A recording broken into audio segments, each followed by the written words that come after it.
On this week's episode of The Fizz, we cover the biggest Lions game in 30 years as they host the LA Rams for a home playoff game. We talk about how big the game is for Jared Goff. We talk about Kelly Stafford and her emotions going into the game. And then we talk about all of the other playoff games around the NFL.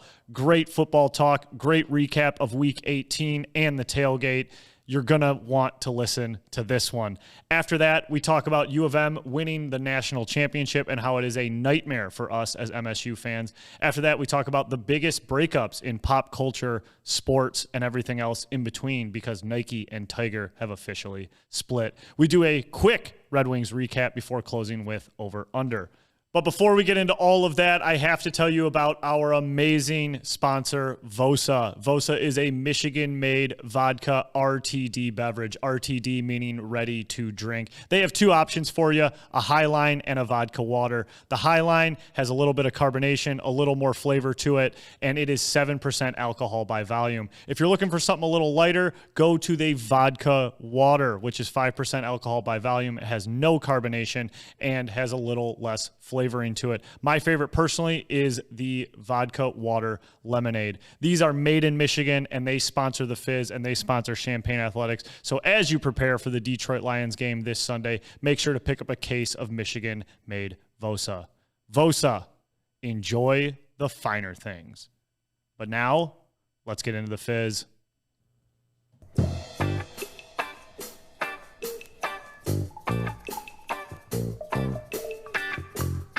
Hello and welcome to episode 136 of The Fizz. Thank you all for being here. I'm with the main men, downtown Detroit. It is Wednesday evening at 6:30. To my right, I got ice cold Brew Lou. How we doing, Lou? Doing good, baby. Ready to rock it out. Let's get these fucking playoffs started, buddy. Yeah, we're buzzing. Come on now. To my left, Channy Football. How we doing, Chan? Big week ahead. Biggest week in 30 years. Yeah, unbelievable. We're jumping right in. Detroit Lions. It's the talk of the town, the talk of the state, talk of the NFL. Couldn't be more excited. Let's start with this tailgate we just had. So we finished Week 18. Lions win over the Vikings. I honestly forgot the score already. Oh, 30-20. Yep. There we go. 30-20. Probably the most fun we've ever had at tailgate, wouldn't you say? I agree. It was a different atmosphere. Everyone was like, kind of took a deep breath. You know, it didn't really matter. We had an outside chance to get the 2 seed. Usually we're rooting for a loss in Week 18 because we want a better draft position. So we've never been in this position, but just an awesome time downtown. I was a little nervous when we first pulled up. Didn't see too many tents, didn't see too many grills going, but man, the people showed out. People showed out big time. The energy ended up being there. I feel like we always do that. You know, we pull up like, oh, shit, it's fucking dead. And then by the end of it, you know, we're on the second floor tin roof. In the heat of the moment, yeah, baby. Exactly. Exactly. We're in the fire. Yeah, dude. Easily my favorite tailgate. Definitely was the loosest I've been for this tailgate video. How about the fuck one, marry one, kill one controversy? Yeah, that was out of control. So if you guys haven't seen the tailgate video, you'll definitely want to check that out. But Lou just started asking all these fine young women around Metro Detroit whether they'd fuck one, kill one, or marry one between Jared Goff, Dan Campbell, and Aiden Hutchinson. And pretty much 90% of them said they were fucking Campbell, marrying Aiden, and killing Goff, which I took exception to. Yeah, I was surprised by that. I thought Aiden and Goff would be kind of flip-flopping back and forth on that, but everyone wants to fuck Dan Campbell. That's obvious. that was consensus. That was obvious.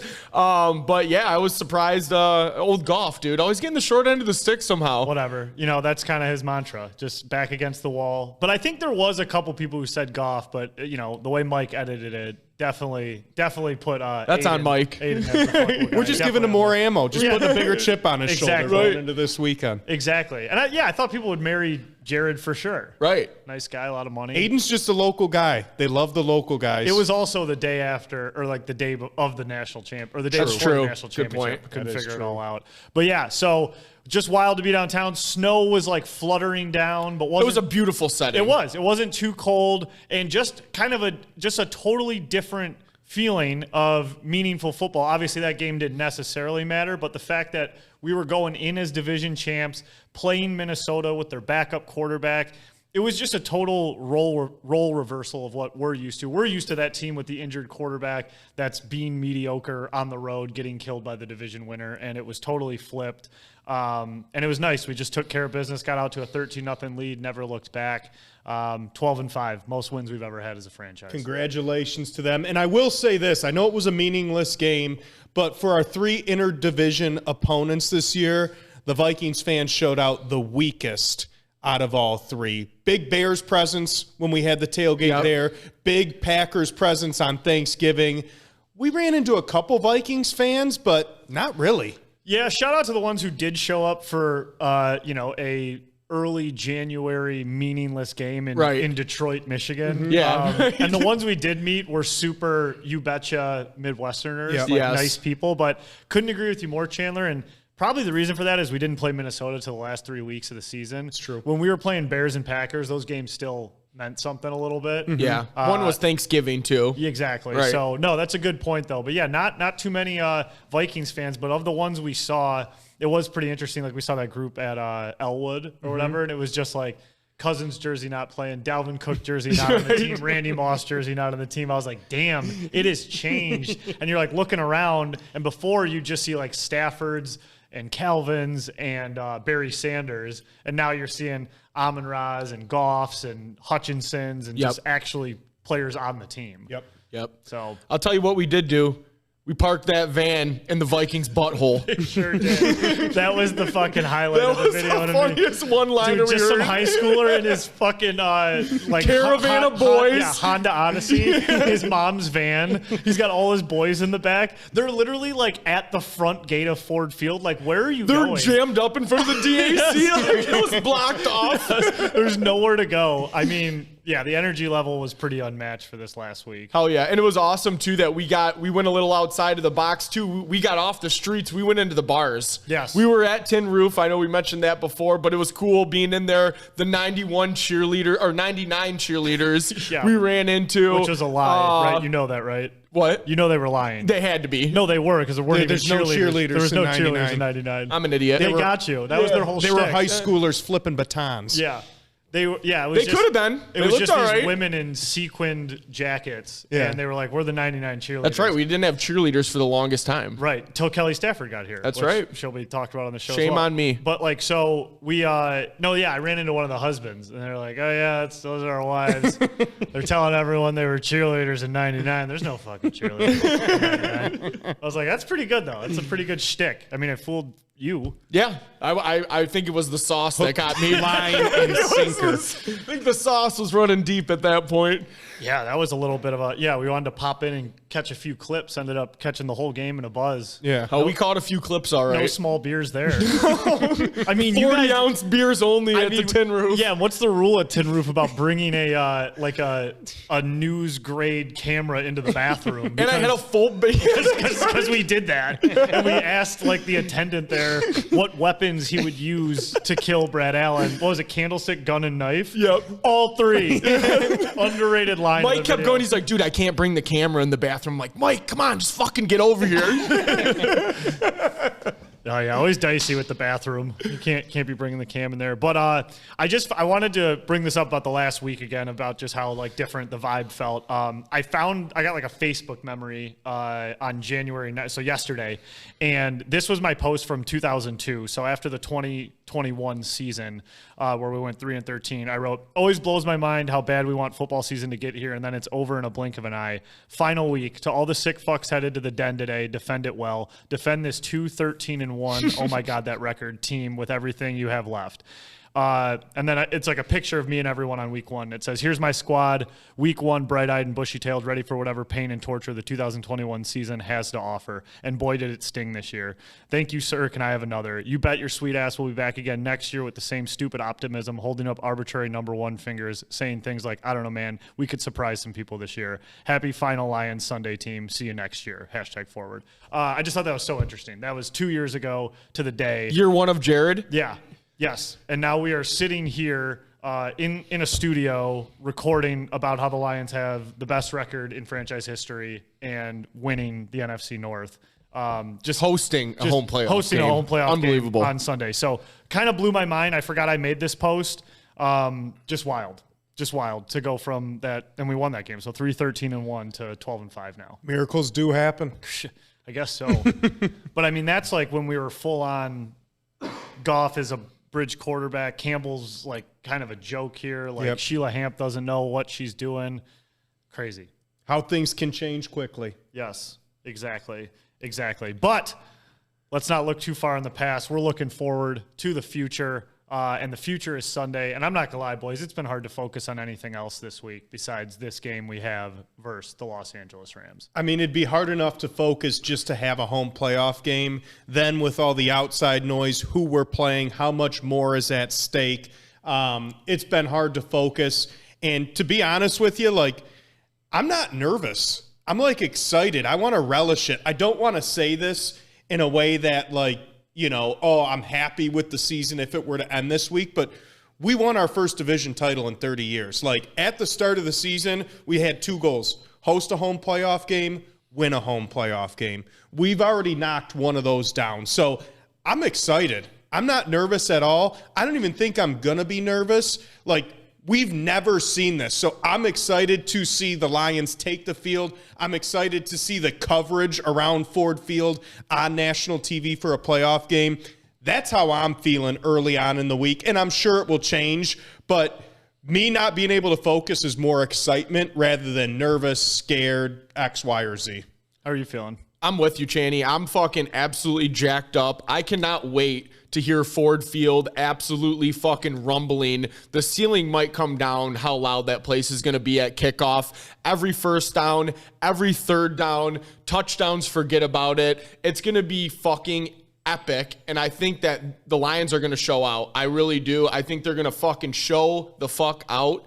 And one thing I did see, I know it's still early in the week, 70% of the bets are on the LA Rams right now.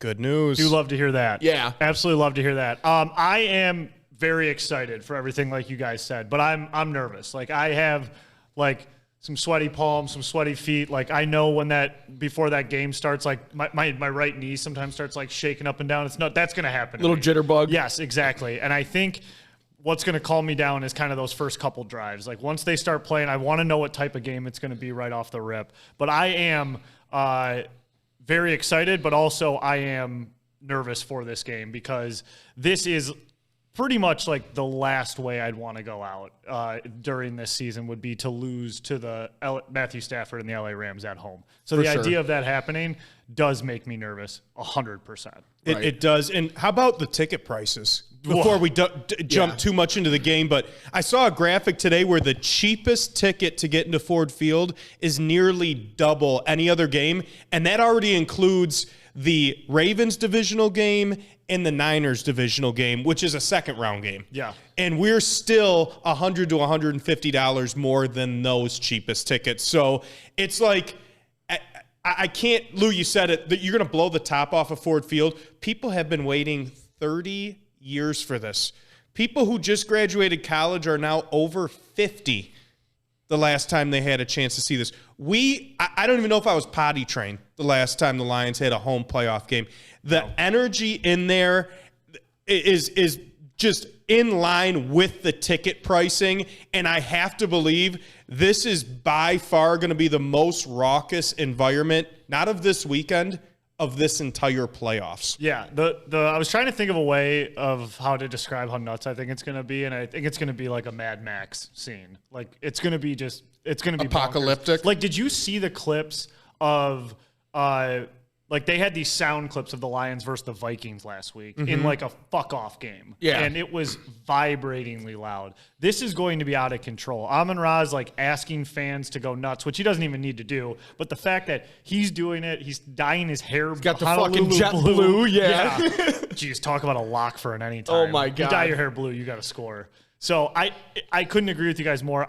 The way Ford Field is built, it's just thousands and thousands and thousands of pounds of concrete with a fucking metal roof over the top. It's going to be the sound vibrating. is going to be just shaking.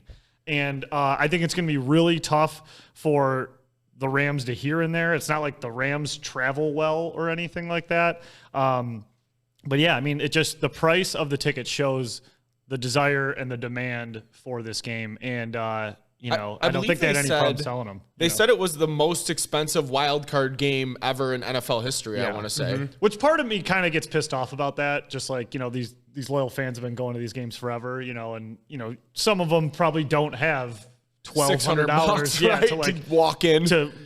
I'm not dropping that cash to go, well, we got work to do, buddy. Yeah, we got work to do. Well, it pisses me off. We always hear Jara's World is always so expensive. Mm-hmm. The cheapest ticket to get into that game is $81. That's crazy. $81. Wow. That's two mainstream franchises, Packers and Cowboys. It's a big game. It's a state-of-the-art stadium, and it's a fourth of the price of what we are to get into the door. I don't like it. I don't like it at all either. But I don't want to harp on it too much. Right.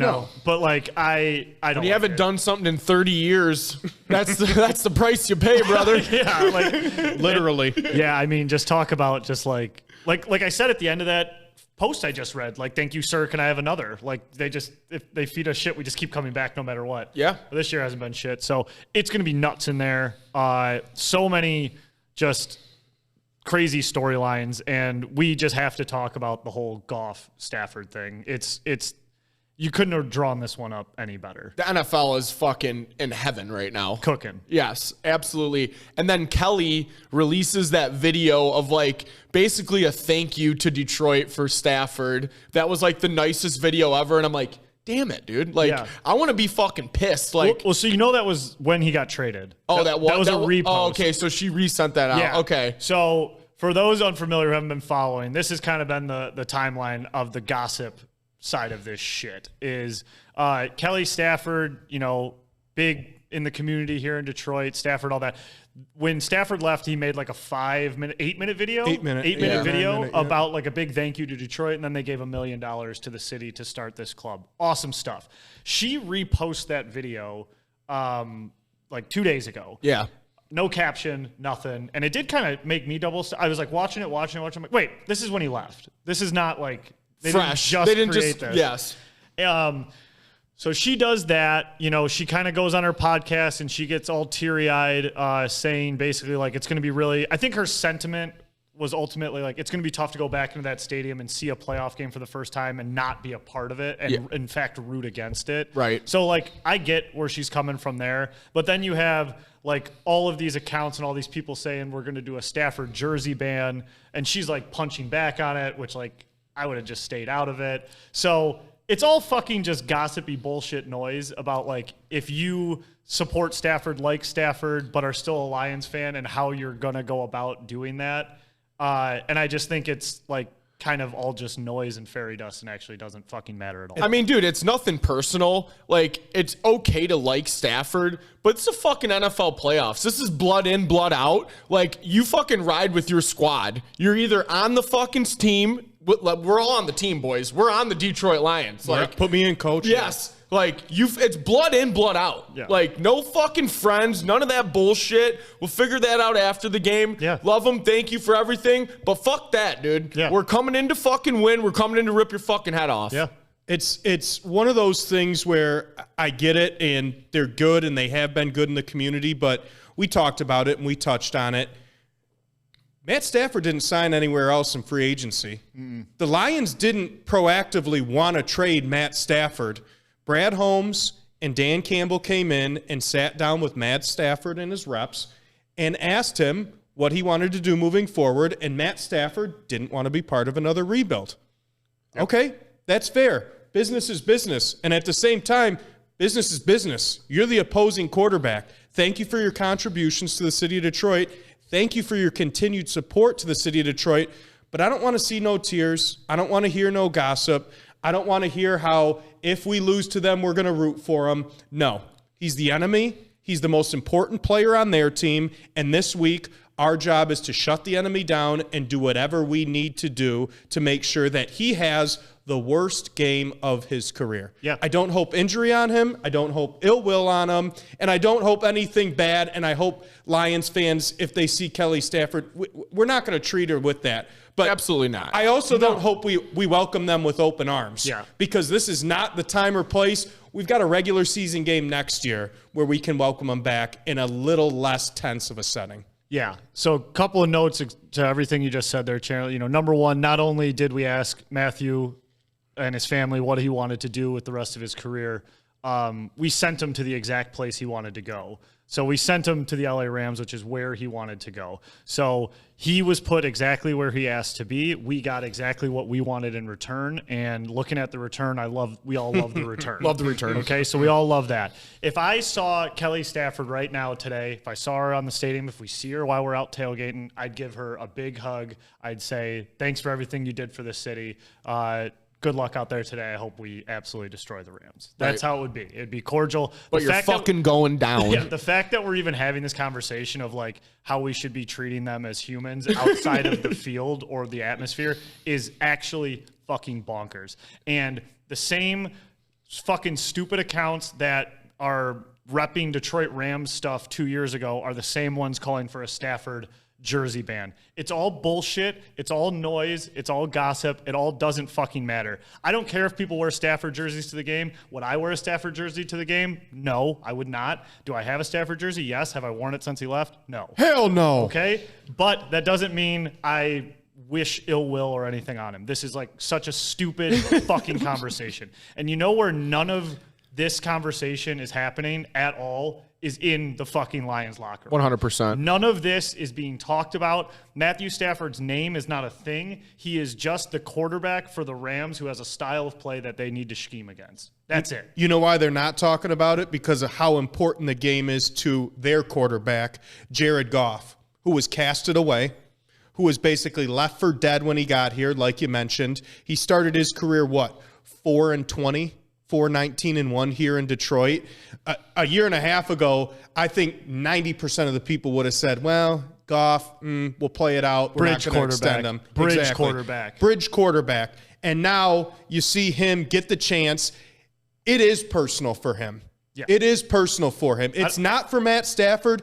It is personal for Jared Goff. There were rumblings that he had friction with Sean McVay before he left there. It was pretty well known that Sean McVay didn't think he could win a Super Bowl with Jared Goff. And it almost felt like in a 10-3 Super Bowl loss, or maybe it was 13-3 against the Patriots, that he was the scapegoat for why they didn't win that game because they only put up 3 points.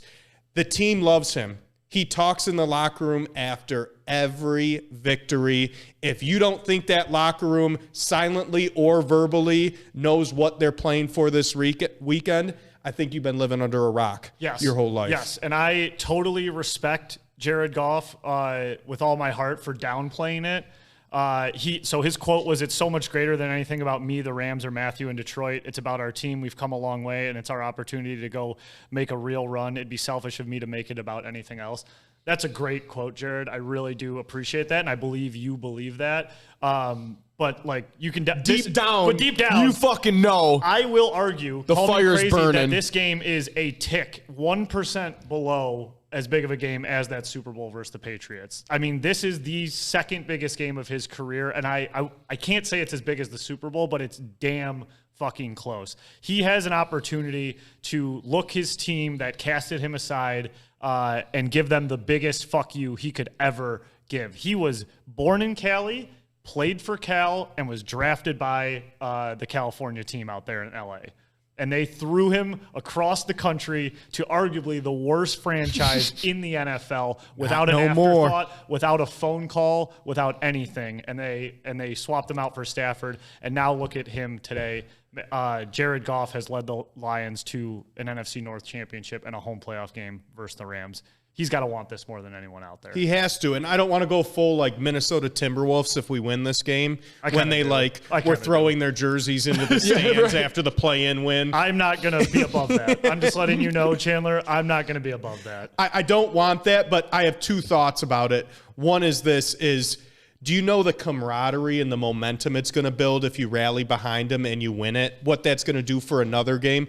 I think of, when players get hurt and teams band together, it almost like catapults you for a 3 to 4 game run. Like That's why this game is so much bigger than just a wild card game. You have so much outside, and that momentum and that feeling and that camaraderie. I'm like getting chills thinking about it, like giving him the game ball in the locker room after the game. Like what that scene is like, like that is something that it doesn't leave you Sunday night or Monday morning. That's something that takes you through the month of January and into a deeper playoff run. So, yes, you have to take it one game at a time this time of year, but this game is so much bigger outside the lines and so much bigger inside the lines for a springboard that this team could go off of if they win this game. Yeah, I mean, you got to feel really confident, right? Yes. You know, because if, like you just said, but in a nutshell, if Goff can do this, he's got to be thinking, what can I do? Correct. Right?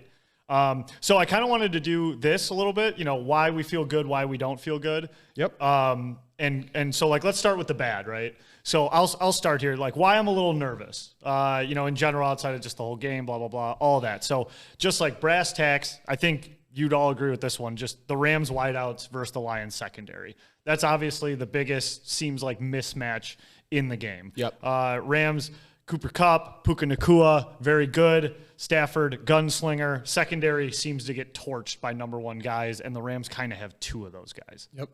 It's weird to say Nakua's the Pro Bowler, not Kupp. Yeah. You know, Kupp's been the perennial Pro Bowler. Now it's Nacua. So I agree with you on that. Wide receiver to DB matchup. Reason why I'm nervous, we talked about the raucous crowd. We talked about the environment. Where has Matt Stafford played at more than any other stadium? He's been at Ford Field. Now, maybe not in this environment, but coming back here has to be kind of a settling feeling where, hey, I kind of feel at home because this was my home for a decade. So whereas another quarterback comes into Ford Field where it's going to be the loudest stadium of the weekend, Matt Stafford, yeah, it's going to affect him, but at the end of the day, he knows the locker rooms. He knows the people. He probably knows the damn security guards that still work here. So that's one reason I'm nervous is if it were some random quarterback, unfamiliar setting, crazy setting, Stafford's played here for hundreds or around 100 games. Let me just continue on that note. With that, not only is he comfortable here, Stafford in this game is playing with house money. He did the thing he was supposed to do. They were supposed to be dog shit. Yes. Like everyone who thought the Rams were going to finish at the bottom of their division. And he's won his Super Bowl. He went to the Rams. He won his Super Bowl. He could have retired after that game. People thought he might. He could have been done. He's done his thing. This game doesn't mean nothing to him. Of course, he's a competitor. Matthew always has been. Like, he's got that fire. He'll always want to win. But if he loses this game, LA is still going to love him. Detroit's probably going to love him even more, especially if he throws a couple picks and helps us out, Matthew, if you're listening. But he's got nothing to lose. And sometimes I get worried about teams with nothing to lose. They play looser, they play freer, and a lot of times they play better when that's the case. Yeah, and one of the things to me that I saw at the beginning of the season, they had the Rams offensive line ranked in like the bottom 5 of the entire NFL. They ended up finishing out like almost in the top 10, and the Lions are 23rd in sacks. So like if we're not bringing the pressure and Stafford's sitting back there slinging the pill, that's trouble for us, right? And the other glaring thing that I noticed was LA Rams 4th in the NFL in red zone efficiency, Lions 29th on defense in red zone efficiency, and that's where you win or lose ball games. Yeah. We've seen it. Field goals versus touchdowns, field goals versus touchdowns. That is what decides games. My last point for why I am nervous is the I guess the core of the Rams, McVay, Kupp, Donald, Stafford, has been there and done it together. They've been in playoff games. Yep. They've been in bigger playoff games than this. And they've been there and they've won. We have players and individuals, C.J. Gardner-Johnson, Jared Goff, who have been here and played in playoff games, but we don't have a coach that's played in a playoff game yet. And guess what? He's a gambler. We don't know what he's going to do in these situations, and we know how he acts. Yeah. He's just going to go on impulse. He's going to go on feel, and that's why we love Dan Campbell. But do things change in the playoffs? You've never been there. We've never done that. a majority of our team has not played in a playoff game. So that's my last reason for why I'm a little nervous about it, is the experience factor, and the core of the Rams have been together and have done it in recent past. We need controlled fury more than ever. Yeah. More than ever. And just the last point there about McVay. McVay coached Goff for 4 years. I think it was 3. Went to a Super Bowl with him. He knows what he's good at. He knows what he's bad at. He's going to know how to scheme against him. That scares me a little bit. He's going to know exactly what they need. Whether they'll be effective at doing it, I don't know. But he'll know what they need to do to get Goff off balance. I'll put a bow on it, slip in one more.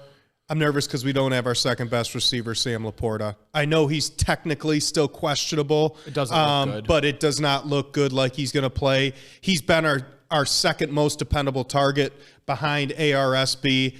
That's a huge loss, and not to mention, not only is it a big loss in the passing game, he's a big loss in the running game, which really drives and sets up our offense. I don't know why this is based off nothing at all. I think he'll be out there in full force. I think it's one of those things they're going to give him a shot of whatever the fuck they do, medicine, adrenaline, and he'll be out there. Apparently, he did the walkthrough today, and they said they're feeling optimistic about him, even more so than yesterday.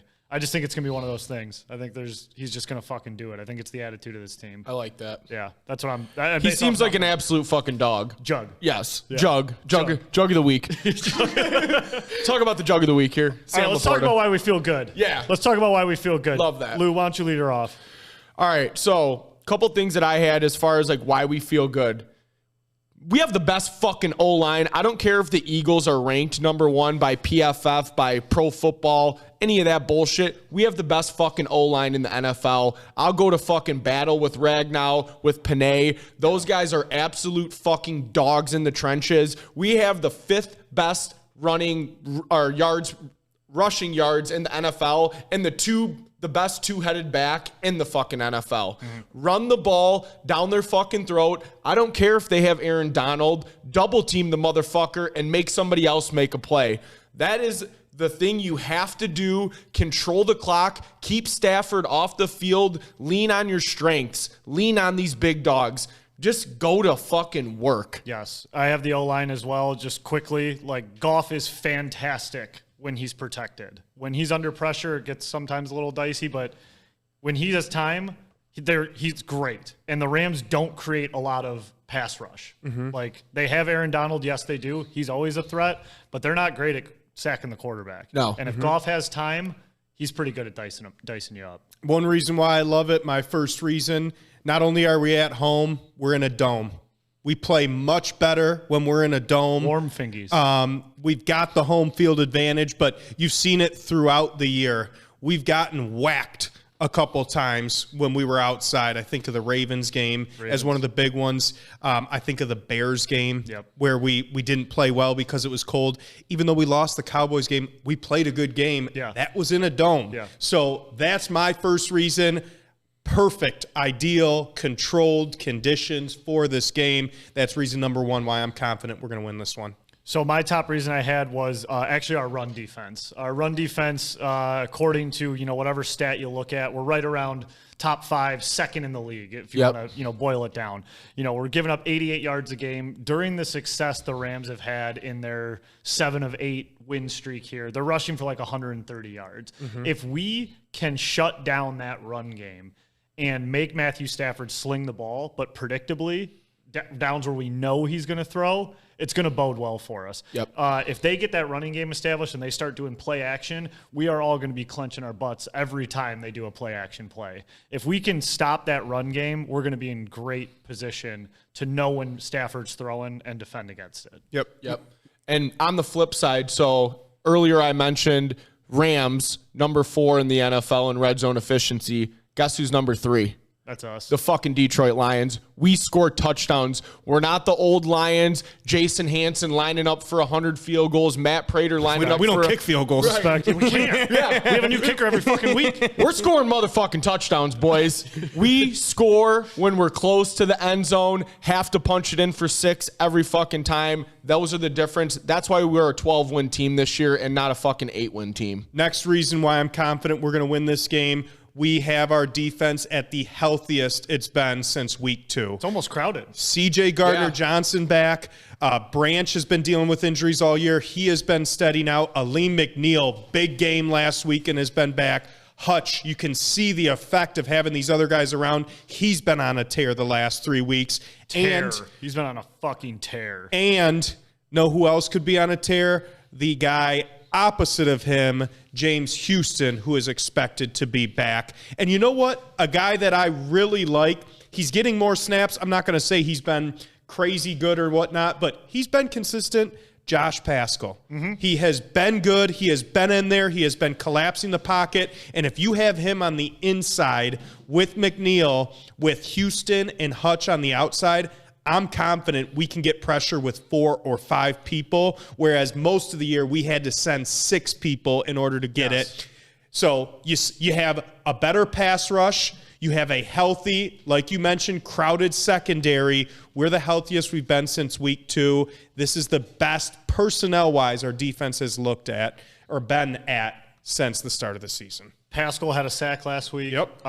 And we got to talk about Jack Campbell. I was just going to say. Campbell had another Anzalone, dude. Our linebackers have been playing good ball. Yeah. So there's a lot to be excited about. I think it would be a dream if Melifonwu could pick off Stafford. That would just be pretty great because they were obviously he was the first pick. He was the first pick of the trade.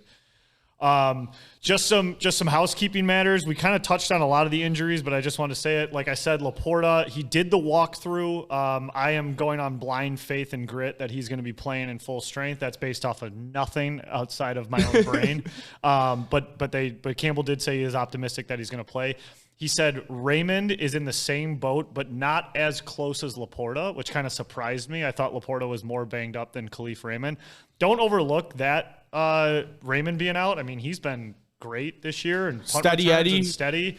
You know, once you change those special teams guys, it gets a little spooky. I will say to that point, though, we made a trade for Donovan Peoples-Jones for a reason. Yes. And in the limited time he's played, he's been dependable.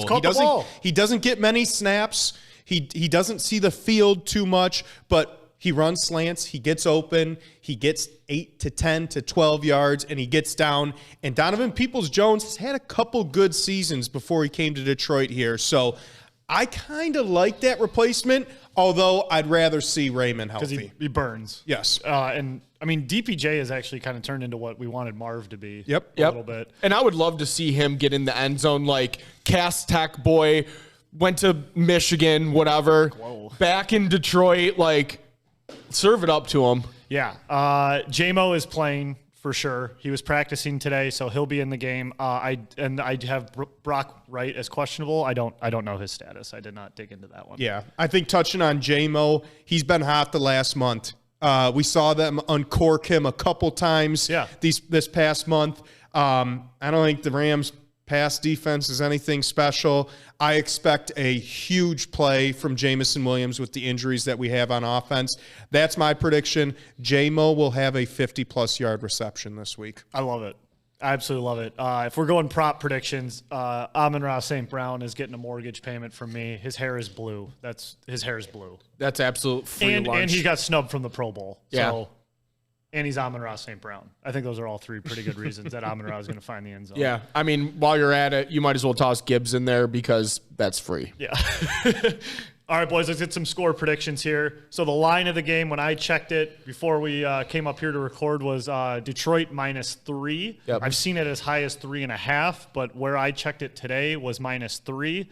I don't have the Lions covering in this game. Doesn't matter, but my final score prediction is Lions 26, Rams 24. I think it is going to be a sweat box of a game. My prediction for this game, and Lou kind of gave us an insight as to where the action is going into today. The line looks fishy. Everyone's taking the Rams. You know what that means. Take the Lions. This place is going to be electric. This team is ready.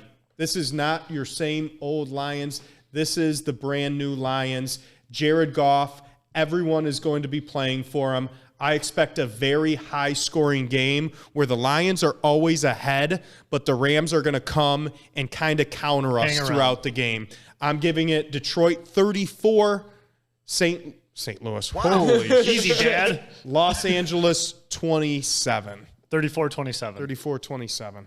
Lou. I think it's going to be higher scoring as well. Do you guys know what the over-under is at? 52. Like 52? Okay. Somewhere around there. I'm with you, Channy. I think we're going to come out slinging the rock. I really want to win the toss and defer and play defense first. Go out there, make a stop, march down the motherfucking field in about 4 plays and score and just light the fucking building on fire. I got the Lions 31, Rams 24.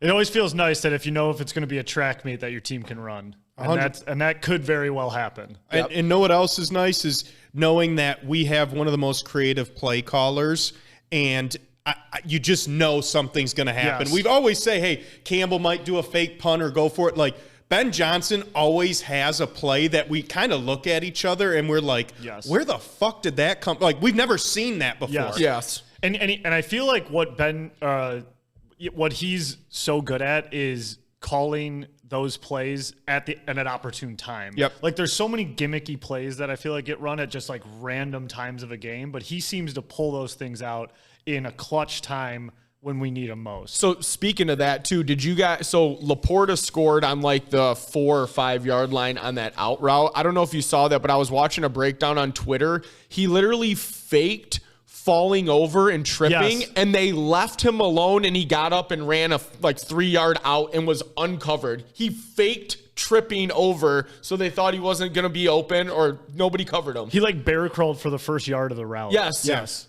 And I bring that point up just to kind of say to my point of we're going to control the game. I think he's going to uncork one early. I think to keep the crowd in the game, to really everyone's going to be going crazy. And then if you add that gas to the fire in the first 7 or 8 minutes, a reverse pass or a Panay Sewell out of the backfield or off the line or something like that, or for fuck's sake, that fucking direct snap to Montgomery on 4th and 1 through the legs. Something's going to happen in the first 7 or 8 minutes. Campbell's nuts. Ben Johnson's nuts. Yeah. This team's nuts and is playing with house money. They're going to do something crazy in the first 7 or 8 minutes, and I believe that's just going to set it off and carry them through to the victory. Yeah, I mean, if you're the Rams, you can't feel safe on any 4th down Never. under 7 yards, like to start anywhere the on the field, on our 20, on the 50, it don't matter. Boys, I don't remember the last time I was this jacked up for any game. Any game. I've never been this excited for a Lions game. I'm literally not even close. I'm trying to think of like it has to be like MSU Rose Bowl. I feel like I'm like almost way more jacked up for this one. Yeah. It's just I've been thinking about it all week. I can't stop reading stuff, looking at storylines. I want it to be on now. I know. Talking about so it. So do I. And we have to like watch like 4 games before. We got to watch Peacock, boys. We got to watch Peacock before. Well, we're going to be extra jacked up. We're going on the streets for what could be the last tailgate of the year. Like, we're going to get so fired up talking to different groups of people. We're starting at like 4. Yeah, it's like, are we even going to watch the 4 o'clock? Like, we're going to be bouncing around talking. I didn't even think about that. You know, really. like I didn't even care. I don't give a fuck, honestly. What is the game? The 4 o'clock game is Steelers game? If it's the Steelers, yes, I think really it is don't the Steelers care. game. I really do. It is. It's the Cowboys, isn't it? Yeah, Green Bay and Dallas is at 4:30. But that's Pittsburgh, okay. Buffalo's at 1. Whatever. Oh my God. I mean, we'll be on the streets. We'll be on the streets, Eastern Market till around the stadium. So if you guys want to come say, hey, think about what you want to say on camera, or don't think about it. That's usually better for We content. like the hip fires. Yeah, we love hip fires. That's pretty much that's kind of our That's brand. our shtick. Yeah. So go Lions. It's going to be a bloodbath in there. If you got any content in the stadium, please send it our way. We're going to be bunkered down at HQ, capturing it all and just sweating her out. Hell yeah. Should we buzz through these other matchups? Yeah. It's like I could keep talking about the Lions all forever. day. All right, let's look at the other matchups. So 6 total games across 3 days, arguably the best weekend of football of the year this weekend. So let's just go in chronological order. First game, kicking off wild card weekend, Browns at Texans. Browns just destroyed the Texans, laying 2.5. Biggest difference, Texans have C.J. Stroud this week. Didn't have him last time. We're going picks, right? We're doing the round table picks. Okay. So looking at Browns and Houston, I think this is one where CJ Stroud is awesome. He actually might be him. We don't know it 100% yet. If he wins this game, he is him. I think the Houston Texans are honestly just way too sexy of a pick for it to be true. They're at home. They're hot. Flacco is on the road. They're favored. It looks weird, and it makes no sense to me. So what am I going to do? I'm going to go steady Eddie. I'm taking the Browns. All they have done is win when no one thought they could. Stefanski's probably going to win Coach of the Year. All due respect to Houston and DeMarco. I think they're awesome. This is one of those where it's like you feel bad whoever loses this game. I'm kind of rooting for both of them. Yeah. But if I'm betting with my head here, I'm taking the Browns -2.5 in Houston. Yeah, to be honest with you guys, this is maybe my favorite matchup this weekend outside of us, obviously. But wow, I love this game. The Browns have one of the best defenses in the NFL. CJ Stroud, we said it, firing on all cylinders, explosive offense. It's going to be an absolute defensive against offensive beatdown. Ryan's coaching against Stefanski. Both of those guys were 2 top dogs in Coach of the Year.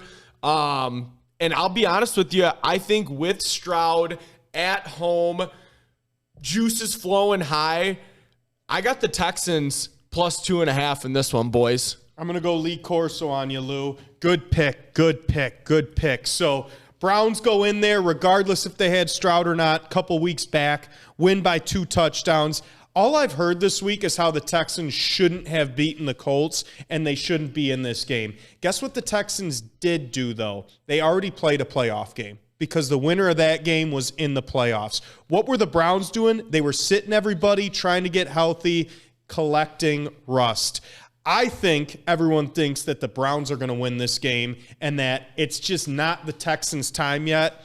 Not so fast. Give me the Texans at home +2.5. But I got to ask you guys, so we're doing the betting thing, but people also want to know who's going to win the game. So do you have the Texans winning? I got them winning outright. You got them winning. Yep. Okay. So are you tracking all these? Yeah. Okay. Let's just do winning moving forward. How about that? I got them both. Okay. I'm going to do them both because mine's a little interesting. Like, I don't know. I got some shit I want to. Let's do that. Next game, chronological order. Now we're getting into the games that are affected by Mother Nature. Half the games this weekend seem to be in some of the shittiest playoff weather that I can remember. Yeah. Let's go to 0 degree, -9 wind chill, Arrowhead Stadium, Saturday night. Tyreek Hill returns to play his former team. Chiefs playing the Miami Dolphins. Last time I checked, Chiefs -4. I have them 4.5. Okay, 4.5. Chiefs -4.5. First one. Are you looking at 4 live? This says 3.5, but the other one said 4. So let's do 4. Let's call it 4. Let's call it 4. Lou, You're going to get the first crack at this one. Chiefs -4 at home against the Dolphins, who just can't seem to win in the cold. Fingy season. What's everybody thinking? Miami, chilly. Miami don't like chilly. Those unis don't look good in cold weather. Miami no like chilly. Fuck that. Fuck Patrick Mahomes. Fuck Travis Kelce. Those guys are fucking done. Average as fuck this year. Way over emphasized. They got Pro Bowl picks for Kelce. Like, get the fuck out of here. All pro picks for him. No chance. Defense, shiesty to say the least. I'm taking the fucking Miami Dolphins, boys. Give me the Dolphins to win outright and give me the points. Fins up. Impressive, Pizzo. I love it. I love the gusto because no one in the world is believing in the Dolphins in this game. The defense is all banged up. They are coming off a terribly emotional collapse to the Bills. And again, of all the jerseys in the league, those Miami jerseys, when they're in cold weather, it just don't look right. No. It don't look right at all. Those sunshiny, teal-ass orange jerseys, it don't look right. But I will say this, betting-wise, everyone is so horny about the Chiefs. Something's got to be wrong there. Something's broken within who they are. So I'm going to kind of thread the needle here. I'm going to say the Dolphins cover that +4, but I do think ultimately Mahomes pulls one out of his ass, and they do win that game by 3 points. So KC money line, Dolphins +4. I like it. I like that pick a lot. There's no way in hell the Dolphins are winning the game. I'll tell you that much right now. I don't think the team trusts McDaniel as much as they did earlier in the year. They lost their top 2 defensive ends, Jalen Phillips earlier in the season, Bradley Chubb in the Ravens game. They've gotten beat by 2 good teams 2 weeks in a row. I don't think their confidence is there yet. And did you see Tyreek leave the sideline before the end of the game? Mm-hmm. I think you're sensing a little bit of frustration from the Miami Dolphins. I don't trust them. Chiefs have been there. Mahomes, Andy Reid, Travis Kelce at home, cold weather. Frank, I like your prediction. Kansas City by 3. Give me the Chiefs. Chiefs to win, Dolphins to cover. All right, let's move to the most lopsided game on the board. The happy to be there Pittsburgh Steelers. The oh my God, how did you make the playoffs, Pittsburgh Steelers? The Mike Tomlin is kind of the GOAT, Pittsburgh Steelers. I can't believe they're here. Mason Rudolph is still in the NFL. And not only still in the NFL, like on a win streak and steadily guiding this ship. They're running into the buzzsaw, which is the Buffalo Bills. Buffalo Bills, arguably one of the hottest teams in the NFL. They're hosting a playoff game versus Pittsburgh. 2 classic cold weather, gritty, historic teams, respected franchises, great fan bases. Buffalo is going to win this game, but the line is +10. It's a playoff game. It's Pittsburgh. It's Tomlin. I don't care if it's garbage time at the end. They're not covering 10 points. I got Pittsburgh +10, Buffalo money line. All right. I love it. God, me and Frank are on the same wavelength right now. 25-mile-per-hour winds and up to 50-mile-per-hour gusts. Remember that Monday night game where the Bills played the Patriots, and it was like blitz? They were they were punting the ball from one end zone to the other when you had the wind at your back. That's how it's going to be this week as well. The Steelers have found a run game. They've actually run the ball pretty well. What are they going to do? They're going to deflate the ball, they're going to shorten the game, and they're going to try to hang on for dear life. That's Pittsburgh's plan going into it. I think everyone thinks the Bills, the hottest team, they're going to just roll over Pittsburgh. I don't think so. Bills win the game. Steelers cover +10. And rumors are starting to swirl that Tomlin's going to consider being the coach moving forward after the season. So I think the team's going to show out and play for him.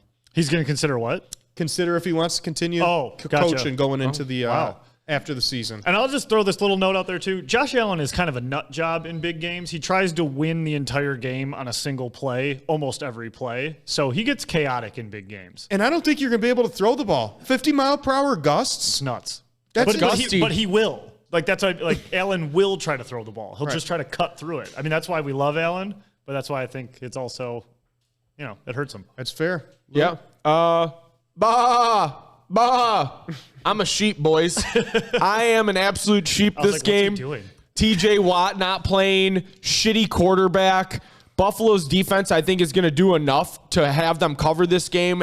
I obviously like the Bills to win. I think they do cover. Give me the Bills to win by 14 this one. I don't think the Steelers score a touchdown this game. Black sheep. That's it, buddy.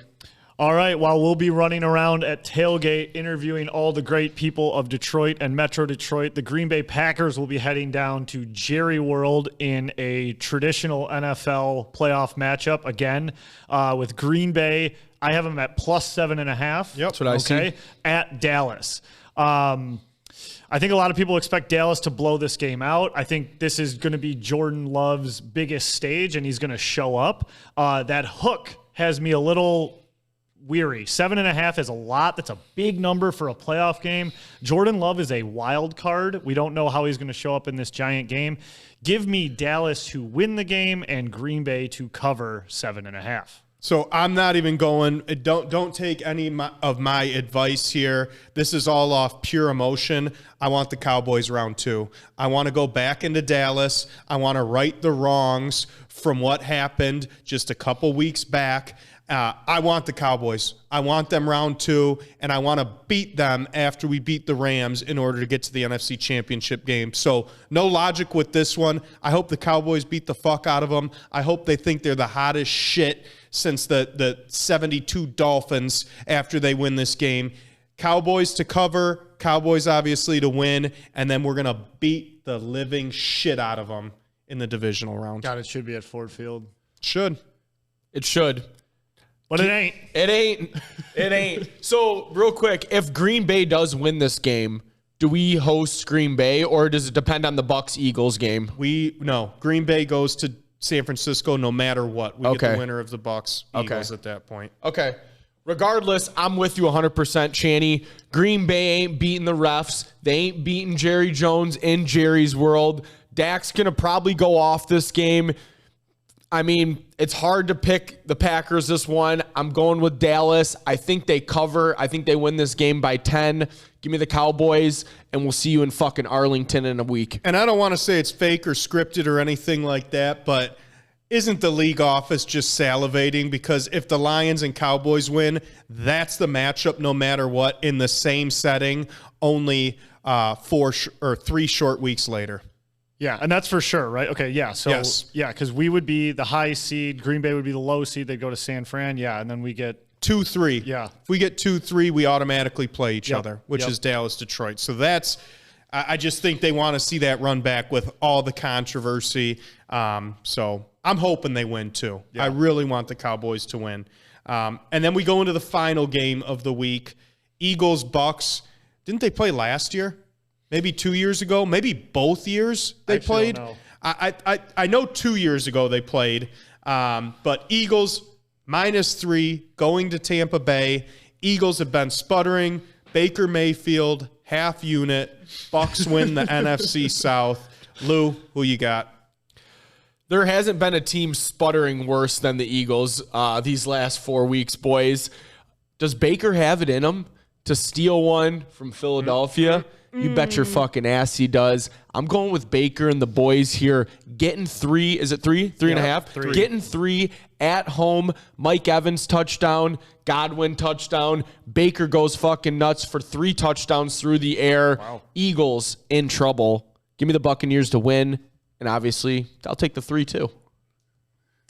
Yeah, I think this game is I think this is all teed up to make people like you think that. I think the Tampa Bay Buccaneers are not good. People seem to be overlooking that in a meaningful game last week, they put up 9 points against the Carolina Panthers. Yeah, the Eagles have been sputtering, but all that goes out the window. I still think they're a championship caliber team, regardless of what everyone says, regardless that they think they're dead. I think this is going to be the biggest blowout of the fucking weekend. I think the Eagles go into Tampa, beat the doors off Tampa Bay, and they're going to be a force to be reckoned with in the playoffs. I just think they're going to come alive, and I don't think the Bucs. I think the Bucs are happy to be there and happy to have the division. I got Eagles -3, and I think it's going to be a lot more than that. So it's all coming back to me now. Dallas went into Tampa Bay last year on Monday night, just beat the shit out of the Bucs. I agree with you, Frank. It's going to happen again. I think everyone's thinking the Eagles are done. Their coordinators aren't good. They've been sputtering. The Eagles are more talented. They have the better quarterback. They have the better coach.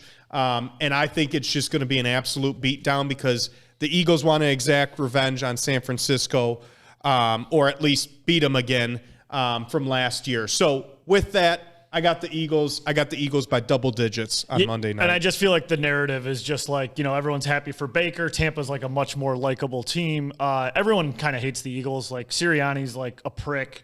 Hurts is emotionless. The fans are the worst people in the world. Like, I just think there's this whole narrative being built around this spread. And to me, that -3 is so damn juicy. Eagles -3. There's your playoffs. Let's go. There's your playoff football, baby. There it is, man. I can't fucking wait. This is like round 1 of the NCAA tournament, but for NFL football. That's right. Love quarterbacks eating dirt, pom-poms and short skirts. Absolutely love it. So wanted to do a couple housekeeping things. The coaching carousel has begun. I think you have the list written out, don't you? Or one of you guys I have a few of them. thing? Yeah, I have them on here. Yeah, why don't you get them rolling? So we have Art Smith out in Atlanta, Riverboat Ron out in Washington. R.I.P. Pete, my boy, Pete Carroll. I was shocked to hear that was today. hours before recording. Yeah. Staying on as in an advisory role. Okay. Is that what they said? Yeah. Okay. That's what I heard. Out in Seattle, Vrabel out in Tennessee. Worst firing. And then these ones we've known already. Staley out for the Chargers and Frank Reach out in Carolina. Yep. Pete Carroll, 72 years old, always blows my mind. I mean, it's know. impressive to be coaching an NFL team and him. He bouncing doesn't around. look that old. No, and he's always like jogging around and chewing gum and throwing the ball. Bro, he chomps gum like I He's a see fucking horse. the pink strings from the big league chew falling out of his mouth. I think the most surprising one is Vrabel being out of Tennessee. I think everything went to shit when they traded away A.J. Brown. They traded away A.J. Brown for 2 picks, didn't replace him with anybody good, paid Tannehill a ton of money. Henry started to decline, and they decided to make Vrabel a scapegoat. Look for him to get picked up like within the weekend, I would almost think. So that's kind of like my biggest surprise firing. Pete Carroll's a little bit surprising, but he's also just, I mean, he's just 72. He's old. just kind of how I look at it. I mean, I don't want to like say this like in a bad way, but like Lions fans, we got Ben Johnson for a max of 4 more games because the openings that are now taking place in the NFL with the situations that he can go to, there ain't no way in hell he's passing up an opportunity. He'll be getting that year. 15 mil. I mean, I look at Seattle and I say you got Metcalf, Smith and Jigba, Kenneth Walker. You had 2 first-round picks last year. I mean, what else do you want? I mean, you just really need a quarterback that can play well there, and you can plug and play into a playoff team. So I think that's the most appealing position. And I think low-key, another team that he's been linked to, I think the Commanders is a good opening. I read that he's 3-1 to go there. Okay. But that was before Seattle. Today. Yeah. So I like that Commander's position. You got a new ownership group. Magic Johnson's part of it. Dan Snyder, that scumbag, is finally out as the Commanders owner. So with that being said, I think there's a lot of intriguing openings. The most that I can remember, you got Justin Herbert, a franchise quarterback, as one of your openings. Atlanta was fighting for the division until the last week of the year this year. It's not like they're a gutter team. Right. They just don't have a quarterback in Atlanta. Washington fought for the first couple weeks. Whatever. And Tennessee, Will Levis has looked good. Right. I mean, he's not a bad quarterback. New stadium going up. New stadium. I just think there's a lot of good openings. The only opening that I wouldn't touch is Carolina. I mean, that is an absolute train wreck. I totally agree. I couldn't agree more, but I do want to say that I don't know if you guys saw, like, they interviewed one of the Lions executives today. I forgot his name, but he's like a high-rising executive in the Lions organization. It's no one we've ever talked about or ever brought up, but apparently he has a really strong relation with Ben Johnson.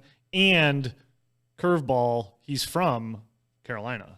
Right. I mean, he went to North Carolina, Ben Johnson. Right. And they tried to court him last year, and he turned down the interview. Remember that? Yes. So I don't think they'd get him, but there's definitely, like, you know, there's some things that they're trying to woo Ben Johnson to Carolina. Spoils of being a good team. Yeah. I hope he doesn't go there too first, because I want him to be great. Succeed. I want him to stay Spoils here. of a good team. Your coordinators get taken. Your players sign elsewhere for more money. This is what you have to deal with Detroit when you have a playoff team.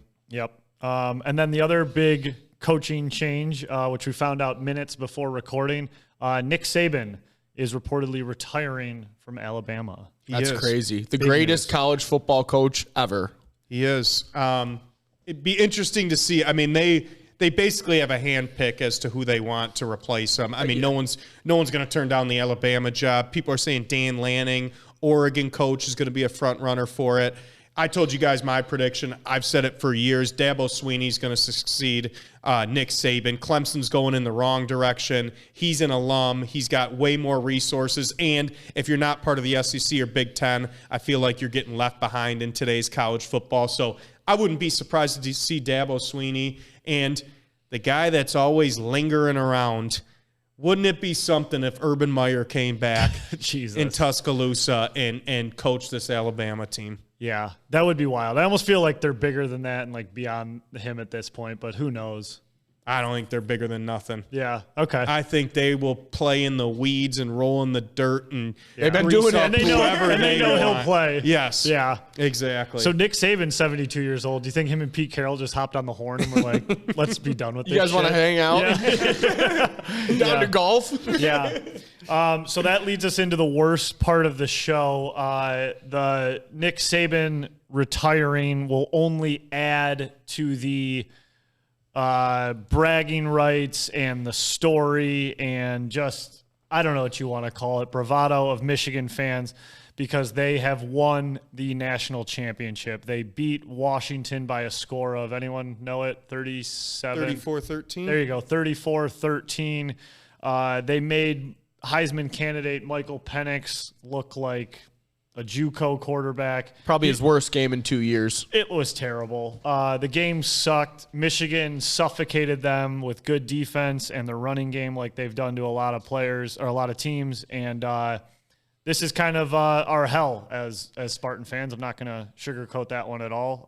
People say, why don't you root for them? I don't fucking hate them. I don't root for my rival. I don't care that they're from the same state. I don't care that they're from my conference. That's like asking me to root for the Green Bay Packers because they're in my division and they're in the Midwest. Michigan is no different to me than them.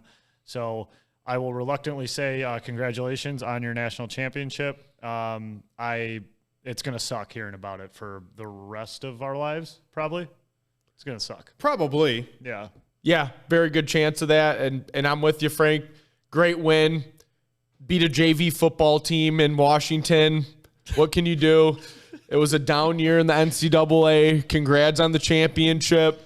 I don't have anything else to say about it. Mike, you got me on camera right here. I'm going to look right here, all right? The most arrogant, insufferable, outspoken, obnoxious fan base finally has something that they can hang their hat on. And I'm going to say this, they earned it. They were the best team this year. They went through hell. They had the most talent. They were way better than Washington. They beat Alabama when they needed to drive in the last 5 minutes. Michigan earned it, as much as it pains me to say it, but it doesn't change how I feel about the university, who are a bunch of elitists that I don't like. It doesn't change the way I feel about the fan base, who, again, are obnoxious and arrogant and think they're better than they are. And no, I don't feel happy for my friends that are Michigan fans. If I see one more person tweet and or say that, I'm going to lose my fucking mind. Michigan fans, right here, when we win a national title in basketball or football, I don't want you to feel good for me, because I don't feel good for you right now. I don't hope you ever feel good about your team. And now we got to come together as Lions fans this Sunday. And guess what? If we lose as Lions fans, you still got a Natty. That does nothing for me. This is one of the worst scenarios we could have. And at the same time, I will say this. They earned it. They were the best team. And that's a tough pill to swallow as a diehard Michigan State fan. Yeah, it's very tough because it also felt like we had, as fans, and I will say this, just baseline, I think it sucks and it's pathetic to have to, like, college football-wise, cling on the failure of another team for your, like, minor happiness, because obviously this year was the worst. Our coach jerked it on the phone. He got fired. We stunk. Everyone left. It's a mess. So that was also just salt in the wound of how shitty this year was. So I think just baseline, us having to root for a rival's downfall for our only happiness of the season is pathetic. But it is just the reality that we got caught in as Michigan State fans. And what hurts even more is there were 4 legitimate opportunities for this to fall apart. And that was Penn State, that was Ohio State, that was Alabama, and then it was Washington. And Michigan proved 4 times over that they were the better team and that they deserved it. And that sucks to say, it sucks to watch, but you got your Natty for the first time since '97. Now we'll see what the offseason holds, if it's a circus or not. Just remember, boys, the night is darkest the hour before dawn. Amen. Brighter times coming ahead. Can't wait for dawn. John Smith, please. Save us, John Smith. Oh. All right, well, that's done. I'm going to throw up. Tough. That was tough. That was fucking tough. You know what else are tough? Huh. Breakups. Hey, breakups are tough, and that's a great segue, Frank. So this week, I'm sure everyone has heard biggest news in golf world, maybe in sports outside of the national championship. Tiger Woods Nike ended their 27-year relationship. I mean, that's just fucking weird to say. Like, seeing him without the check mark on is going to be – it's been synonymous.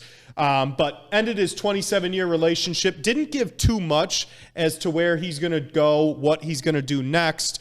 Do you know why he broke up? I'll be honest, I did not. I read the headlines. I actually watched a bunch of Tiger Nike commercials, but I'm realizing right now I never read anything about why the split happened. I don't know decision it was. Why the split happened, and I was shocked because I thought Tiger Woods' brand was kind of like a Jumpman, where it was like a subsector of Nike that would continue forever. So I don't know why it broke up. I mean, you know, all good bands break up after a while. But nonetheless, he's no longer going to be a part of Nike. So it got me thinking, in the world of pop culture, in the world of sports, in the world of food, in the world of entertainment, some of the biggest breakups that we have seen. And no, I'm not talking about our past girlfriends or, you know, your friend from junior high that you don't talk to anymore. I'm talking about actual big breakups. So we researched it. Lou, what are you going to start off with as one of the biggest breakups that you can remember? I'm going to start off with the sports one. I got a few different, couple pop cultures, couple sports over here. Let's all start with the sports one then. Okay. I mean, this is a one that really hit home for us Detroit Pistons fans. Chauncey Billups leaving the Pistons, heading to the Denver Nuggets. That was a breakup that fucking tore me up. Yeah, that was the worst. That was Dumars. That was the beginning of the demise of Dumars when he shipped out Chauncey for Ivo. Yep. That was a little bit of a Band-Aid because it was sick to see Iverson in a Pistons jersey, but then we quickly learned he don't play Detroit basketball. No. I totally agree. That one stung. As far as sports go, obviously there's some bigger ones that, you know, come to mind. And like, if I'm stealing heat, I don't think I am because these are so obvious, you know, like Brady, Belichick, Kobe, Shaq. Like I felt like those are just big, but like one that I feel like is overlooked and was like early in our childhood, the biggest breakup in hockey history, Wayne Gretzky leaving the Oilers to go to LA. And what was so nuts about that one, it was like, not just was he leaving the Oilers, he was going to Los Angeles, which was like, not what hockey. The fuck? Those candy asses don't know how to play hockey out there. This Canadian, our hero, the great one, is going to go play hockey in LA. And the Oilers organization is going to let this happen. There's a whole 30 for 30 on it. Really strange situation. Apparently, Gretzky says originally a trade was approved to the Red Wings, which is crazy to think about. And then his dad talked him into going to LA and expanding the game out there. Crazy situation, monster breakup in the NHL. Oilers fans probably still sad about it to this day. Gretzky to the LA Kings. And I know you touched on it, so I'm just going to touch on it, but not go into depth. Kobe, Shaq was on my list. Same. 3-time champions, 3-peats, and then the going to work Pistons put the nail in their coffin. But I'm going to stick to the same sport, and maybe the most infamous, most gut-wrenching, most salt in the wound, disrespectful breakup that you can do, LeBron James in the city of Cleveland. He went on national TV, he made it a spectacle, and what did he do? He stuck a knife right into the city of Cleveland, turned it sideways, bled him out, and laughed on the way out by getting a championship just 2 short years later. I mean, who the fuck announces their free agency destination in an hour special and then just slaps their hometown in the face? Hey, Champaign gets big. Guess where our headquarters are going to be? Let's host a special. Yeah, we're fucking leaving and going to Miami. Like, what? I'm taking my talents to South It's Beach. like, what the fuck is going those on? infamous words.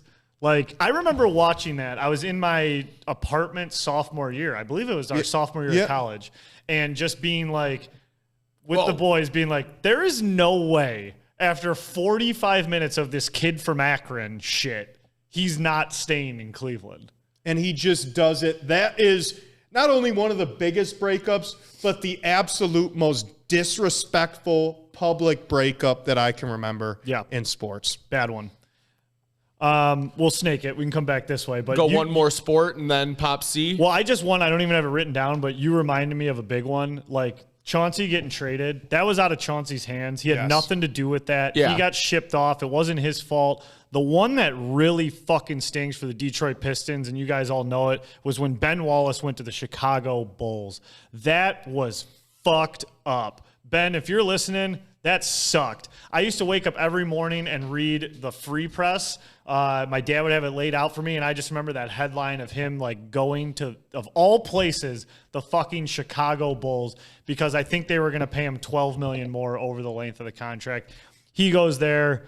It doesn't go well. He comes back here, and it's like this weird, he doesn't have the fro, and he's wearing number 6, and like that was just the most uncomfortable like thing ever. I hated that, and Ben Wallace was my dude, so I'm going to say Ben going to the Bulls really sucked. I'll go a Detroit 1-2 for us, and I don't want to harp too much on it because, you know, positive vibes only here this week, but Barry Sanders retiring, breaking up with the Lions in a letter to his Chandler newspaper. I mean, talk about breakup. He was a season away from being the all-time rusher, and he just leaves on the midnight train. That is a gut-wrenching breakup in the world of sports as well. Yeah, absolutely. The only other one I'd like to mention in the world of sports was this guy was an absolute icon on the Toronto Raptors. Everyone had his jersey. Vince Carter leaving the Raptors, going to the Nets, I believe, right? Went to the Nets. That was just crazy not to see him in the purple throwing down. And I feel like after that, it was pretty much like he was packing it in, and that was the end of the career for him.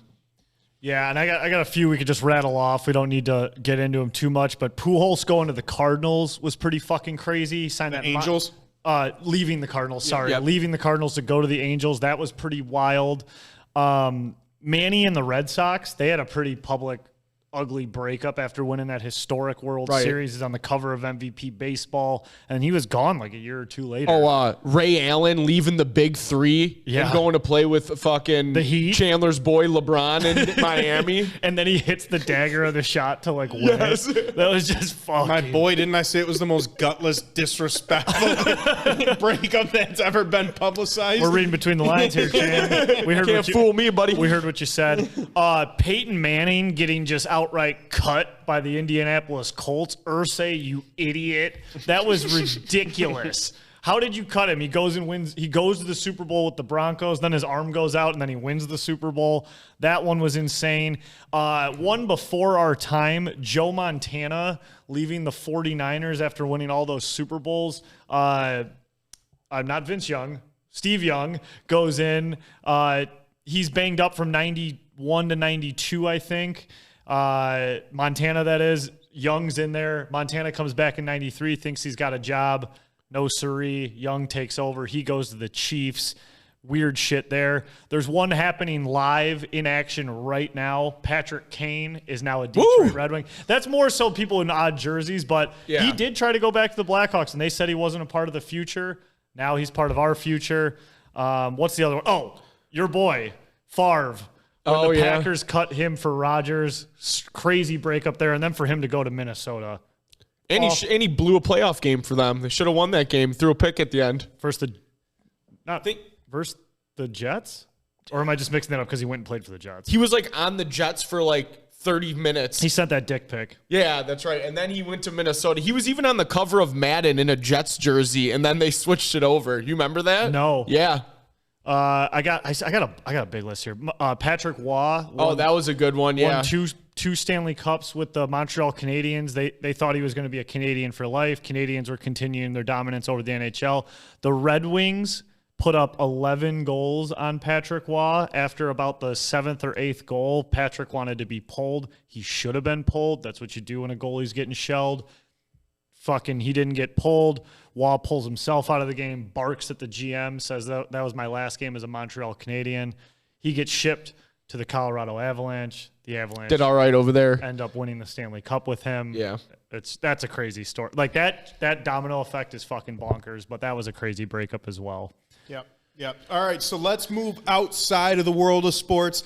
I only have like one or two here. But my first big breakup in the outside of the world of sports let's go to the fast food world. McDonald's and the snack wrap. They're bringing it back, but boys, this was an icon when it was at McDonald's. No one wanted to see the snack wrap be discontinued. Everyone loved the snack wrap, yet McDonald's didn't want to continue it. Broke up with it over a decade ago, and now we're only starting to hear rumblings that the snack wrap is coming back in 2025. I have a question for you guys about this. Yes. The snack wrap. Okay. When the snack wrap was in full force, the prime years of the snack wrap, Okay, there's yes. 3 options of snack wrap. There's a ranch snack wrap, there's a Chipotle snack wrap, and there was a honey mustard snack wrap. Am I crazy? I feel like I was going to McDonald's and they only offered the ranch one. snack They wrap? started to fade it out. Okay, so you guys remember that? Yes. And then they fully pulled the plug. Yeah. You know, don't worry, it's not going anywhere. We still got the ranch one. I was a honey mustard guy personally, but I didn't know if I made that up in my head. Nope. That they phased it out. You did not. Yeah, and staying on the fast food one, the almighty Mexican pizza getting pulled from Taco Bell, and then they bring it back for like a month, and then they took it off again. It's like, Is it gone again? yeah, it's gone. Or you got to do the bullshit order through the app. yes. It's like, what am I going to order through the app at the fucking counter? Yes. I was in the drive-thru and I ordered, I don't remember the item. I don't think it was a Mexican pizza at Taco Bell. And the guy through the speaker said, you got to order it on the app. I was like, I'm right here with money. Can I just do it, please? No. Yeah. As far as food goes, I don't have anything written down, but something that came to mind, I don't know who made it, maybe Klondike, but the Choco Taco, I believe. Love got those. I think it was discontinued. Klondike. Wow. Yeah. I just thought of that one off the cuff of foods that are missing in our lives that I miss. Yeah. But I think Choco Taco's dead. Another big one, not food related. Terry Tate, office linebacker, broken up from Reebok. One of the I don't remember that So at big, all. I don't remember it at all. You guys don't remember Terry Tate, the office linebacker? I do, but I had no idea his relationship with Reebok. Yeah, they broke it off. One of the greatest commercials ever made. I know, but People are saying it. was not it me. a Reebok commercial? Yeah, it was for Reebok. Okay. I'm going to go into a different spectrum now. Okay. I'm not really into the celebrity stuff, so I didn't really bring any of that up. Yeah. But this is kind of a bigger breakup. This is like we almost broke up with this company as a society too quick. And know what I'm talking about? Tom and MySpace. Okay. Tom and MySpace was one of the first social medias, and then out of nowhere, Facebook comes around, and we don't see and or hear from MySpace and or Tom for a long, long time. So I'm going to go with Tom and MySpace breaking up from the social media world so early on. Social media was just popping. You had AIM, you had MySpace, and then during the reign of MySpace, Facebook came along, and social media just blew up, and MySpace didn't ride any of that wave. Yeah. I'm pretty sure he publicly just says yeah, I sold it and I did I just lived. Yeah, I think he went to an island and just fucking he balled out. Just lived. God bless him, dude. That's the American dream, right? I have an obscure one. Do you guys remember the show Doug? Yes. Obviously remember Doug. Was originally on Nickelodeon growing up. Yes. Broke up with Nickelodeon, went to Disney. You guys remember Scumbag. that? That was wild. And I was Absolute scum. I agree with you on that one. I've got another obscure. These are just off the dome now. No. This one's not off the dome. I just had it and I just lost it, so someone else can fill I it. thought it wasn't off the dome. It is. Okay. If it's not off the dome, just read what you have written. Before Stephanie McMahon and Triple H, you know who that lucky woman was? I don't know. China. Oh, yeah. China and Triple H were very important to the WWF, not E, community. Stephanie McMahon, RIP China, by the way. Stephanie McMahon slid in, sent a couple notes to Triple Nipple, and took her man. Bad breakup. China and Triple H. I remember my one. This is a big one. We heard back from him this year. None other than Steve and Blue's Clues. Oh. Mail time was never the same after Steve left. You always had some college intern boner filling in. So I think his name was Joe. Yeah, maybe it was Joe, but Joe wasn't Steve. No. So the breakup between Steve and Blue's Clues is just one that is unforgivable. Another one in the world of entertainment, Macaulay Culkin in Home Alone. I know people get older and they age, but whatever that bowl haircut penis licker was in Home Alone 3, I'll tell you what, you ate Macaulay, brother. So Macaulay Culkin in the Home Alone series was also a big breakup. I think it was the kid from Home Improvement. Well, it looks like him. No, I'm just making that up. I think you producer Mike shaking his head. Absolutely not. Who? That one wasn't terrible, but he was no Macaulay. I think his name was Alex D. Linz. How do you know that? Check it if it's true. I don't know. Who came after Macaulay Culkin? Penis licker. He called like a kid a penis licker. Oh God, that was hilarious. Yeah, that was pretty good. Keenan and Kel last episode, they like moved apart from each other. That kind of broke my heart as a kid. But Wendell Middlebrooks. What? Remember him? Who? Wendell Middlebrooks. Nope. He was the delivery guy on Miller High Life. The big dude who always jugged in everything. Yeah, broke up. Him and Terry Tate, like that's where this question These went are so for ya. obscure. You got to think about these guys. They're important parts of commercials. I guess you could say my other one I had for the world of sports is the NBA and NBC. Growing up, that was like NBA. That is NBA coverage. Now Fox uses that damn theme song. Get the NBA back on NBC. That's a good one. I'll go obscure here. Detroit Red Wings and Al Sabadka. Ooh, yeah, Big big one. Big Al, yeah. Pissin' Al. Big old Pissin' Al. Couldn't hold in his urine. They don't like when we talk about it, but some things need to be talked about. And Al Sabadka with the Red Wings, our whole childhood, people know him as spinning the octopus over his head. I know him as like the meanest guy I've ever met at Joe Louis Arena. Whenever we'd skate there, he was not nice to us. So it didn't surprise me when he got fired for pissing in the Zamboni drain. You can't do that in the 20s. You know, it's 20 whatever when he was pissing too much. Got to hold it in. Doesn't matter how well you swung the octopus. You can't be whipping dong out and peeing at LCA. We're not in the Joe anymore, bud. We clean the floors here. So that was a tough breakup for a lot of Wings fans. It kind of just makes me laugh. Chandler, I'm surprised you didn't bring up the Latin power couple breakup. Who's that? Mark Anthony and J-Lo? You got it, buddy. I don't go to the world of entertainment. I thought it was going to be a Daddy Yankee thing. Well, Chandler, the big Latin guy over here, I'm surprised that wasn't one on his list. I was whipping through these celebrity breakups. Yeah, I know. I just don't give a shit. Yeah. That's what I'm saying. Yeah, like, it just doesn't matter. That one matters, okay? The Latin power couple we're talking about here. I do want to put a bow on the Detroit sports references, unless you guys have any more. I'm out. It's a very sensitive one for me. Sorry. Go ahead. Before you do your big sensitive one. Yeah. Actually, this is bad of all of us. Bad podcasting, Detroit podcasting. This is on me. Bad on us. Bad on us. The worst Detroit. I'm always looking at the wrong camera. Detroit Red Wings breakup with Sergei Fedorov going to the Anaheim Mighty Ducks. I'll never forget. Again, free press laid out for me. Breakfast cereal. My dad. It's fucking Sergei Cocoa Puffs in the purple and teal jersey with a bunch of rubber ducks around him. Like with this, like it was heartbreaking. It was just like I forgot the headline, but him going to Cali was devastating for me and my sister when we got that news. My bow on it, and it's just because they're so fucking bad, and I wanted to bring up that scumbag Tom Gores, is the Pistons leaving Pontiac/Auburn Hills. The Pistons were at the Silverdome for a long time. The Palace was one of the best arenas in the NBA. What does he do? He moves them downtown. They haven't done shit since they moved downtown. Their fan base was in northern Oakland County and northern Macomb counties. And then they just demoed the Palace within like months of leaving there.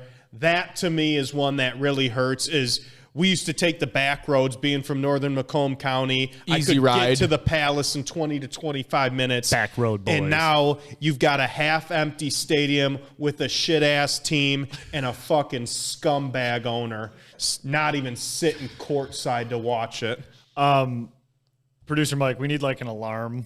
Like every time Chandler says scumbag, we just need to like hit the horn and like I want like a counter. Like we need to get like a machine where we just hit it and it's like it's a Channy scumbag counter. I think we're at like 6 today. A lot of scum.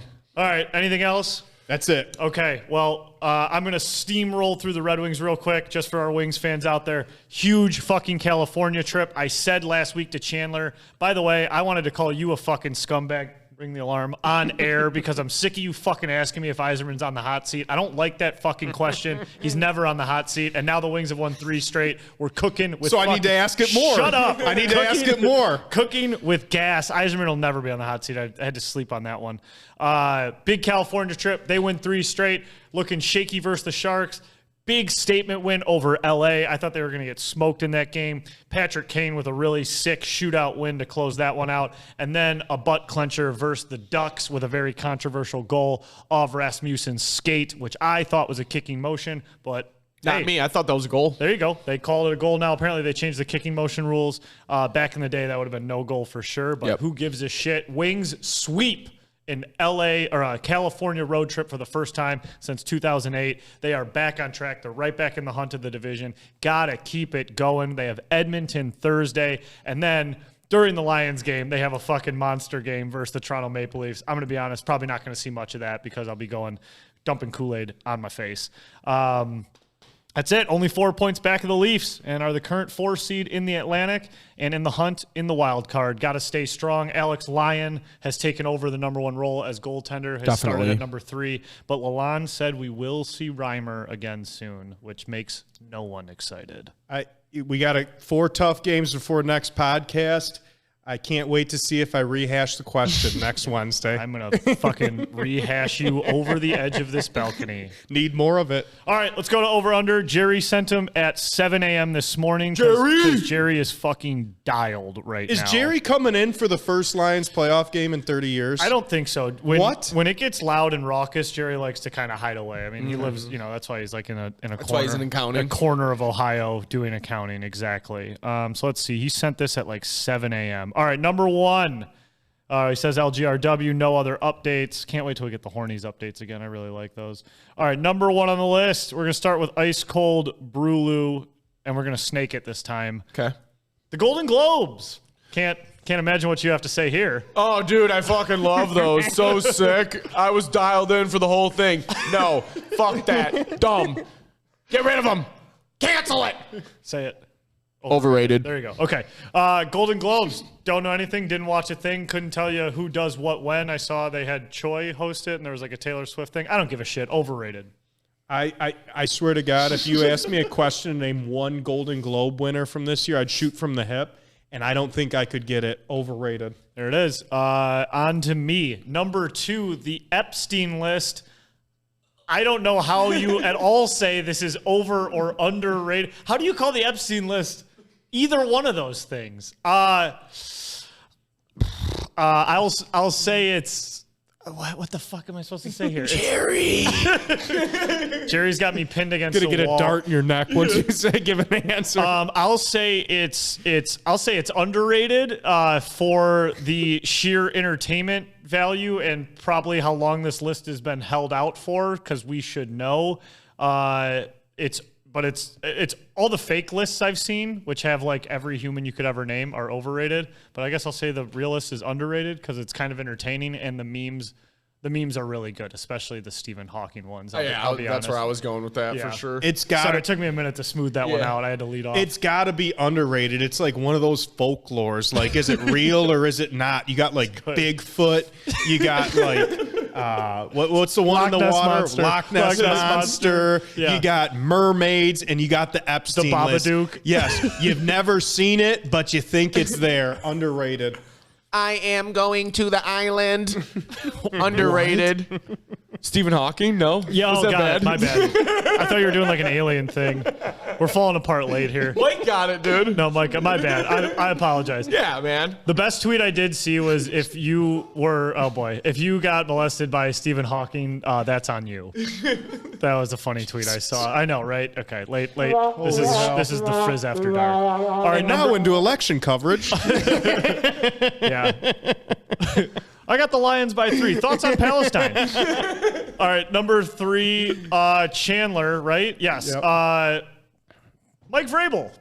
From Epstein list to Mike Vrabel. Wow. Wide spectrum. Mike Vrabel, underrated. He took the Titans to the playoffs 3 separate times. He's a good coach. He's been above 500. I was shocked that he got fired.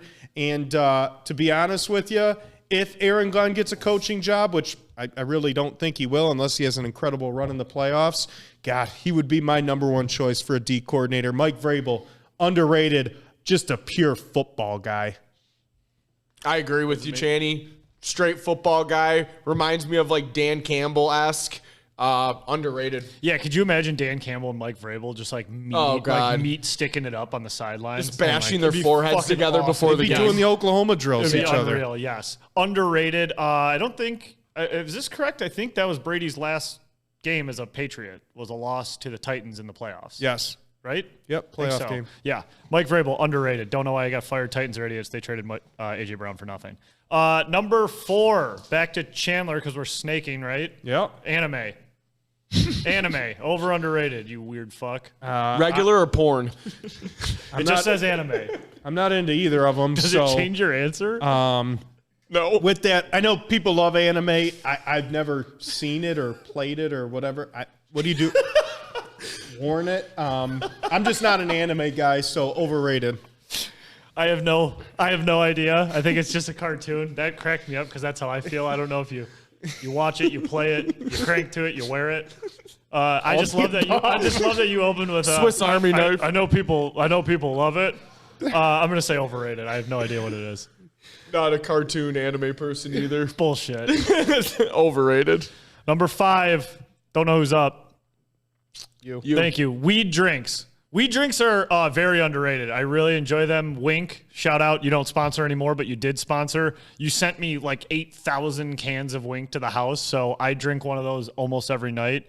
I love them. I think they're great. Weed drinks, underrated. Yeah, I'm with you, brother. Weed drinks underrated. Just dabbled in the shroom drinks as well pretty recently. Both of those highly underrated. Get high.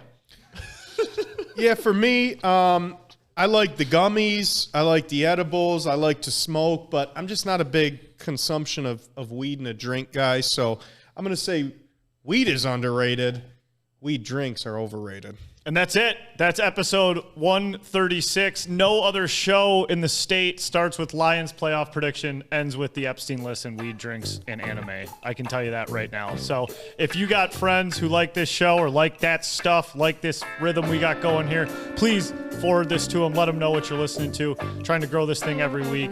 We cannot wait to see you all out here in downtown Detroit going nuts for the Detroit Lions. Biggest game probably in our lifetime, boys. We can't wait to be out there. And we'll just hype it up all week and weekend, and we will see you next week.